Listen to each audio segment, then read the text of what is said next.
19 डिसेंबरला देशाच्या राजकारणामध्ये मोठी घडामोड घडणार असं भाकीत काँग्रेस नेते पृथ्वीराज चव्हाण यांनी केलंय। कदाचित भारताचे पंतप्रधान देखील बदलू शकतात। मराठी माणूस पंतप्रधानपदी विराजमान होऊ शकतो।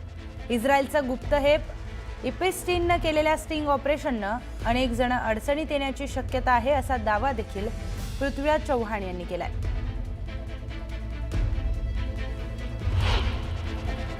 की अमेरिकेत एप्स्टीन नावाचा एक माणूस होता, इस्रायलचा गुप्तहेर होता।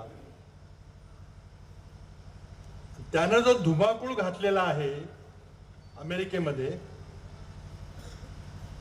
त्याचा पर्दाफाश होणार आहे। तो आपल्या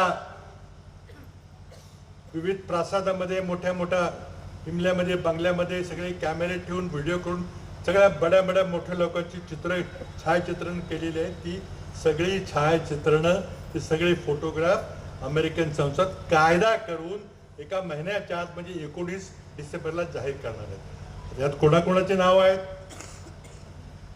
सोशल मीडियावर काही नावं चालू आहेत का नाही मला माहित नाही, पण आजच 75,000 फोटोग्राफ पब्लिश झालेली आहे। 19 डिसेंबरला काय होतं मला माहित नाही, उलट सुलट चर्चा चालू आहे। कोणाकोणाची नाव आहेत, काय काय, कोणी काय काय कारनामे केलेले आहेत